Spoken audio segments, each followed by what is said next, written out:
Hi, and welcome back to PDQ-PD. As promised, I'm going to show you some of the more practical uses for the Google search window outside of searching. So there's some really cool tools here.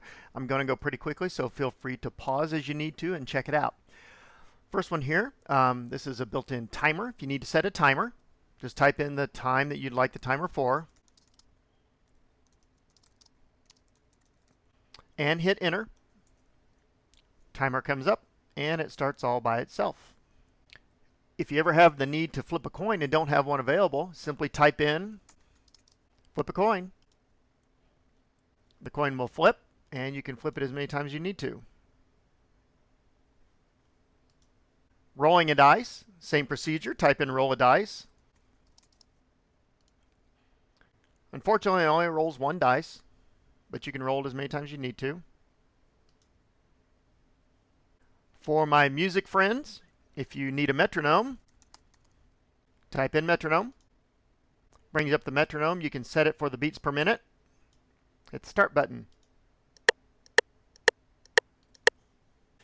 If you happen to need a calculator, and there's a lot of places you can get a calculator, but if you happen to be near a search window, just type in calculator. And it brings in a calculator that you can use just like a regular calculator. Kids will find this one useful. If you want a graphing calculator, simply type in the equation that you want to graph and hit enter.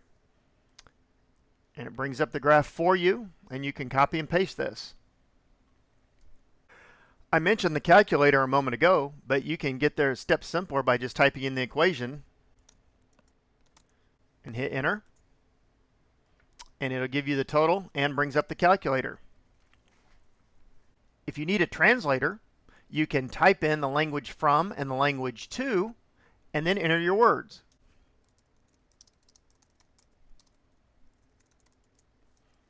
And it brings up the English version and the French, and then you can go back and switch languages to a lot of different languages.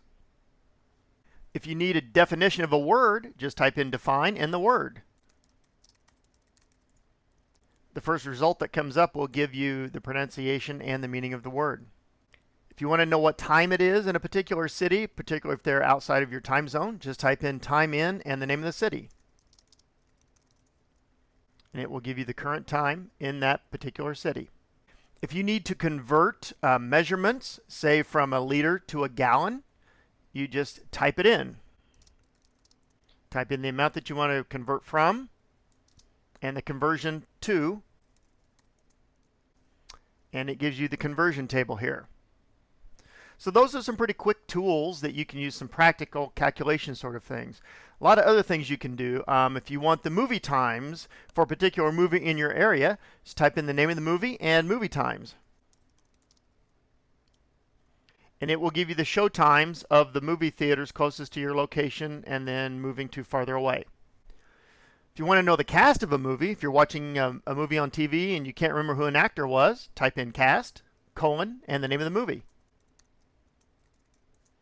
Hit enter, and along the top you will get the cast of that movie. If you'd like to know the sunrise or sunset times in a particular town, you can just type in sunrise and the name of the city. Sunrise in Sao Paulo is 6:18.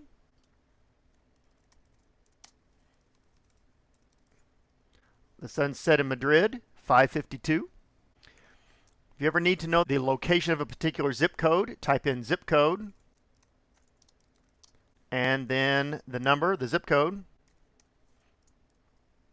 And the first thing that comes up is a map with the name of the location that has your particular zip code.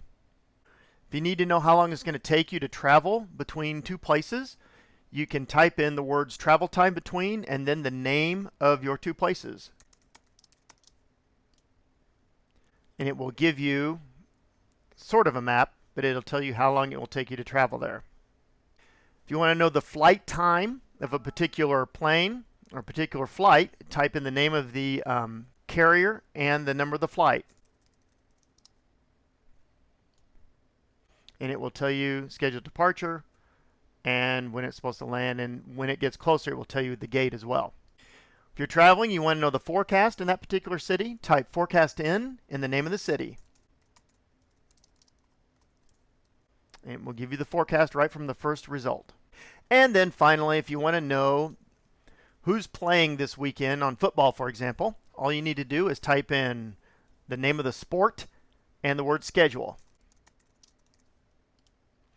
And it will bring up the schedules for that particular sport. Here you see the NFL schedule and the NCAA schedule for this weekend. You can do the same thing for any other sports, basketball, hockey, whatever you want. Hope these have been helpful to you, and have a great week.